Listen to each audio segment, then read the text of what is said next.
Now, I've had to turn down $50 million 4 times.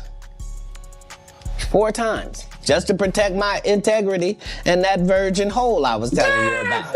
Right. Because P. Diddy be wanting to party. And you gotta tell him no. You got to tell him no. I did. Well, if he really was filming everybody, I mean, he had a lot of people at those parties, right? Well, it's just amazing how many people in the Diddy party list that are supporting Kamala, too. Yeah, seriously. It's like insane. Publicly, openly, like all in. Yes. It's like J-Lo was like his ex-girlfriend. and it's like now deciding she's like warning people against Trump. I'm like, well, wait a second. So how many people did she warn against Diddy? Right. Oh, 0. Okay. Right. Well, maybe we shouldn't trust her. I'm like, okay, what's the material you want to work on? He's just looking at me. Then next thing you know, okay, hey, will you help me?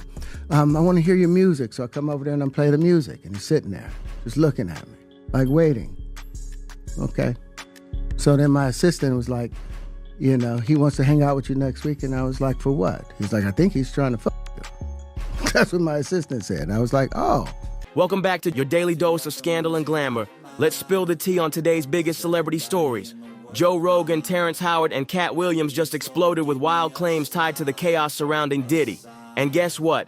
Elon Musk himself jumped in too, throwing shade and warning all the high-profile white celebrities tangled in this disaster. The streets are saying some of them are already plotting their great escape overseas. Now let's keep it real.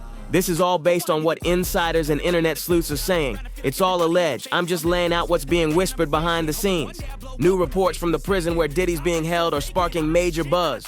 Word is, he might actually snitch if it means saving his own neck. And according to Joe, Terrence, and Katt, the names Diddy could drop are gonna shake Hollywood to the core. And here's the curveball. Nobody saw this coming.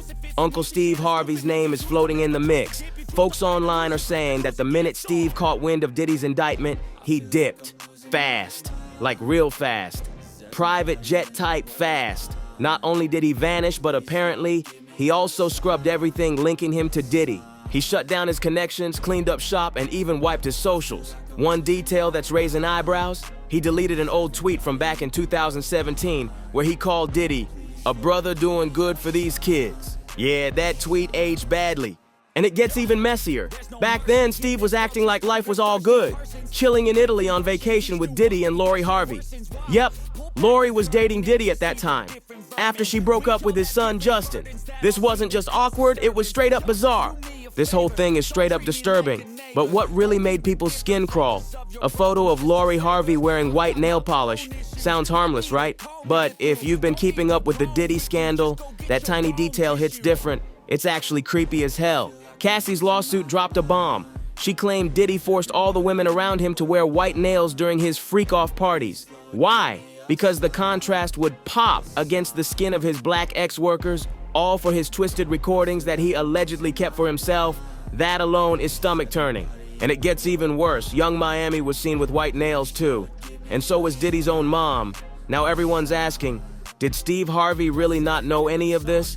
Or was he just playing close with Diddy to level up his power in Hollywood? At the time, Diddy was sitting on a billion-dollar empire, CEO of Revolt TV, plugged in with top producers and riding high. So maybe Steve saw the access and couldn't resist. But now, with Diddy possibly ready to spill everything, the streets are whispering that's why Steve vanished so quick. And it's not just Steve, Meek Mill. He went ghost the moment news of Diddy's arrest broke. That silence speaks volumes, especially since he and Diddy go way back. Remember that old video of Meek in the pool, calling Diddy daddy and saying he loved him? That clip didn't age well, it looks real weird now. And when lawsuits started flying and names were getting dragged, Meek dipped too. Real quiet, real suspicious. Let's not forget, Lil Rod, who also filed a lawsuit against Diddy, dropped a shocking claim. He said Diddy was bending Meek Mill and cutting him shady deals in return. That alone got people side-eyeing Meek hard. So when everything started spilling out, Meek didn't just go quiet. He fled to Africa and started posting cryptic tweets. One tweet even said he dropped $100,000 to anyone who could help him figure out who was trying to link his name to Diddy. But people online weren't buying it, not even a little. They're saying Meek's just scrambling to do damage control because he might have been caught on camera, on footage the feds now have in their hands. If that turns out to be true, it's only a matter of time before things explode once the courtroom lights turn on. Meanwhile, Meek's been acting like he doesn't know a thing, posting like it's just another Tuesday. But come on, nobody's falling for that routine. And get this, Usher's name is being whispered too, and he's reportedly panicking. Usher's been tight with Diddy since he was a kid, like really young. When Usher was just 13, he was at Diddy's so-called flavor camp. Now people are raising serious questions about what kind of camp that really was. Things are getting disturbing, and it ain't just random talk. Diddy's own ex-bodyguard Gene Deal said something wild. He claimed Diddy once sent Usher to the hospital, bleeding from, you know what, that kind of detail, chilling. And if that gets confirmed, it's game over. And just when you thought this whole thing couldn't get messier, boom, that old interview with Kevin Hart and Diddy came crawling back from the vault. In the clip, Diddy's casually joking about waking up in bed with Usher when they were younger. Back then, folks just laughed it off like it was harmless banter. But now, with everything coming to light, ain't nobody laughing anymore? If Usher was mixed up in any of this behind-the-scenes madness, he better get his legal team ready, fast, because it's looking like things are about to take a serious legal turn. And then there's Jay-Z, yeah, Hov himself. He's been tight with Diddy for years. Business moves, parties, private events, you name it, they were side by side. But now the spotlight's turning towards some dark corners of that friendship. There's a woman named Kathy White, and the whispers are loud. Word on the street is she was Jay's mistress. Allegedly, she got pregnant, and not long after, she passed away. The story's always been floating out there, but now people are wondering if Diddy knows something. Some even say he might have tapes tucked away. And that's not the only time Jay's name's been dragged through the mud. Remember that recent lawsuit? An unnamed woman accused both Diddy and Jay-Z of assault after the 2000 VMAs. It supposedly happened during a wild party in a fancy NYC residence, but here's where it got weird. When the case hit court, the story started falling apart. The woman claimed her dad picked her up after the alleged assault, but when he took the stand, he said he didn't remember any of that. Now the whole thing's in limbo, but folks are watching closely. She also claimed she talked to Benji Madden at that same wild party, but Madden straight up denied it, saying he wasn't even in New York at the time. Too many holes in the story, too many details not adding up. With no solid proof to stand on, the judge had no choice but to toss out the case. But just because it got dropped doesn't mean the fire burned out. Jaguar Wright came out swinging at Jay-Z, no filter at all. She said Jay is just as grimy as Diddy, maybe even worse. Called him the devil. Her words, not mine. And if Diddy's got anything that links Jay to those freak-off events, it could be the final nail in his image, curtains closed. And who could forget that awkward, now cringe-worthy birthday video? Diddy singing to French Montana, all oiled up, both of them dripping in baby oil.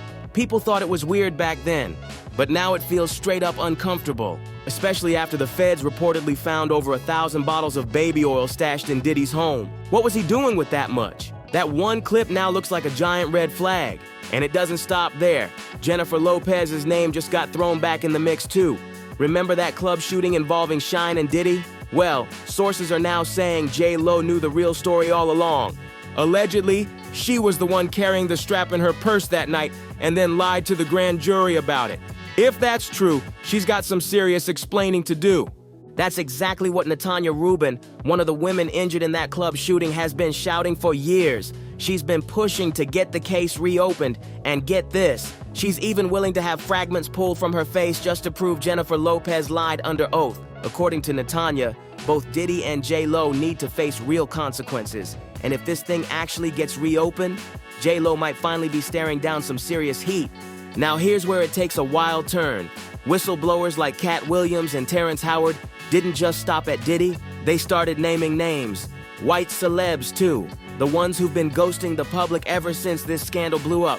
Even Elon Musk jumped in. He reposted a tweet calling out Ellen DeGeneres for going radio silent and dipping out of the country right after everything came out about Diddy. And people who've been tracking her moves noticed. She didn't just take a break, she vanished. A new pic just popped up showing Ellen low-key chilling in some quiet pub in England, rocking a whole new look. She changed her hair, her clothes, even her energy. She claims she moved overseas to escape the chaos in America, but the internet ain't buying it one bit. They're saying she's straight up running. Ellen and Diddy go way back too. He was a regular on her show, always cracking jokes, reminiscing about wild nights, playing it cool. But now that those wild nights are looking more sinister, people are starting to connect the dots.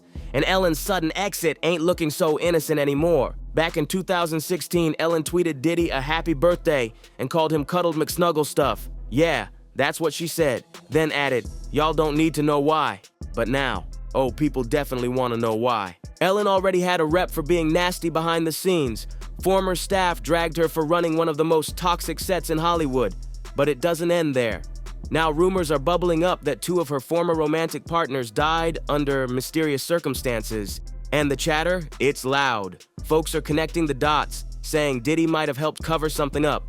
Right after Joe Rogan broke this mess wide open, Katt Williams stepped in and turned up the heat even more. And let's be real, Katt didn't hold back at all. For years, people laughed him off, saying he was talking wild. But now, folks are starting to realize he might have been telling the truth the whole time. Katt made it clear. It don't matter what color you are. If you were moving shady behind the scenes, your name's getting dragged into the light. And guess who else is now on that list? Leonardo DiCaprio. Soon as this whole story started falling apart, Leo was spotted hopping on a plane to Italy. He claimed it was just a vacation with his new girl, but the timing? Way too convenient. Especially now that old photos popped up from Diddy's East Hampton house back in '98, with Leo in the background just cooling like it was nothing. Now people are asking, how deep was he in this circle? Now people are seriously questioning how deep Leo's connection to Diddy really went. Word on the street? Back in the 2000s, Leo and Diddy were tight. Real tight. Diddy even used to call Leo his #1 invite to those infamous white parties. Yeah, those ones. But now, Leo's team is doing major cleanup, saying he hasn't talked to Diddy in years. The switch up is wild. Like clockwork, they're trying to distance him fast. Then there's Ashton Kutcher, another one moving real different lately. His old MTV connections with Diddy go way back. They even ran the New York Marathon together. And yeah, Ashton was also spotted at that 2009 white party smiling for the cameras. And let's not forget that one awkward Hot Ones interview when they brought up Diddy's parties. Ashton got super nervous, said he had stories but couldn't share. Now, that hesitation is looking real suspicious. According to In Touch, Ashton and Mila Kunis are now planning to leave Hollywood completely, packing up and heading to Europe for a fresh start. They're saying it's just about stepping away from the industry. But folks online, they're not buying that excuse. People are saying Ashton and Mila are trying to get out of the blast zone before Diddy's trial drops like a bombshell. The timing's too clean, too calculated, and it's got everyone wondering, what do they know that we don't? Just recently, Terrence Howard came out swinging with a bombshell that shook the whole situation even harder. His interview on the PBD podcast, yeah, that one lit the internet on fire. And unlike the usual cryptic Hollywood talk, Terrence laid it all out raw. He said Diddy came at him under the disguise of a business offer. At first it looked legit. Diddy pitched it like he wanted to help with acting. Cool, right? But then it switched up real quick. Suddenly it was about studio visits, music talks, but it wasn't really about the craft. According to Terrence, it was all a setup to get closer. Things got so weird, his own assistant had to keep it real and tell him, yo, he's trying to smash. As soon as Terrence heard that, he didn't waste a second. He ghosted, cut all ties, and backed away immediately. And he didn't stop there. Terrence said Diddy wasn't the only one pulling those shady moves. Other producers were playing the same dirty game. He said it plain. When a man walks into a room in that industry, he gets treated differently. And if you don't play along with those weird vibes, you get blacklisted, no more invites, no more access, shut out just like that. According to him, that's what's happened to a lot of stars out here. They just didn't play the game. Katt Williams backed up every word. He said he turned down shady offers 50,004 times just to protect himself and keep his name clean. And when Katt said he was protecting his virgin hoe, he wasn't joking. He meant every syllable. Katt Williams didn't stop there. He broke it down even deeper. He said most folks don't really understand what they're signing up for when they start chasing those flashy Hollywood deals. According to Katt, Diddy had been trying to get close to him for years, but every single time, Katt shut it down. Then the conversation circled back to something that's been whispered in the industry for decades, what people call the dress agenda. That whole narrative about Hollywood pressuring black men to take on feminine roles before they can really break through to the top. Both Katt and Terrence Howard and even Dave Chappelle been calling that mess out for years. Terrence dropped a big one. He said that's why he got pushed out of Iron Man. It wasn't about money like they made it seem. It was because he didn't fit the mold. He wasn't about to throw on a dress or play some watered-down version of himself just to fit in. Katt said he went through the same exact thing. He claimed Martin Lawrence tried to convince him to put on a dress for Big Mama's house. But Katt said nope. According to him, he told Martin straight up, "I ain't the one you're looking for." And guess what? They went and got Brandon T. Jackson instead. Katt said he had all the roles lined up, all the scripts ready, but because he refused to wear the dress, doors started closing. He chose his integrity over Hollywood access, and he didn't hold back. He even called out Kevin Hart. Katt reminded people that Kevin once said he'd never put on a dress, but guess what? Kevin did put on a dress, and not just once. Katt pointed out how Kevin flipped the script real fast once those big checks started coming in. That scene in Saturday Night Live, yeah, that one with the wig and the heels, Katt said it loud. He said he'd never wear a dress, then boom, there he was, cracking jokes in one. According to Katt, it's never just about comedy. It's about who's willing to fold and who's not. He said the industry tests you, sees what lines you'll cross to keep climbing, and once you give in, you're in. But you ain't ever the same. Then he threw even more shade, claiming some of the biggest names in comedy and music are being controlled through silence. That once you've done certain things behind closed doors, they own you. That's why, he says, so many of these celebs stay quiet even when they know the truth. And it's not just about dresses or skits, it's about the system built to humiliate and control. Terrence backed him up, saying that's why real ones like him, Katt, and Dave Chappelle always end up being labeled crazy or difficult because they didn't play along. The industry don't blacklist you for nothing. They blacklist you when you don't play ball. And now with Diddy's empire shaking and the whole truth threatening to spill, the ones who never bent are finally being heard. But right after saying he'd never wear a dress, boom, Kevin Hart shows up on SNL doing exactly that. And what happened next? His career skyrocketed. Katt ain't saying that was just coincidence. Nah, he said that's the game. You either dance with the system or they lock the door and toss the key. There's no in between. Even Dave Chappelle told Oprah that same exact story. They tried to get him in a dress too, and he wasn't having it. And what did he do right after? He dipped all the way to Africa. That move spoke volumes. Katt made one thing crystal clear. Some folks will go along with that twisted agenda, and others, they'll walk away broke just to keep their soul intact, to keep their trust and dignity.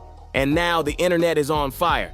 Everyone's suddenly scrambling, trying to act like they never had ties to Diddy. But let's be real, Hollywood used to love those Diddy parties. Someone online even said, I hope the Epstein and Diddy lists get released and every last one of these evil people ends up in jail. And that comment, it's getting thousands of likes. People are watching this whole thing unfold like it's a slow motion car crash, and we're all just waiting to see who's next. Now, as we inch closer to that May 2025 trial date, the pressure is building fast. The vibe out here, it's like a countdown, and nobody knows who's gonna fall when that clock hits zero. So tell me, what's your take on this insane unraveling? Who do you think's gonna get exposed next? And if you enjoyed this video, don't forget to like, subscribe, and share to stay in the loop with all the latest tips. Hit that notification bell so you never miss an update, and I'll catch you in the next video.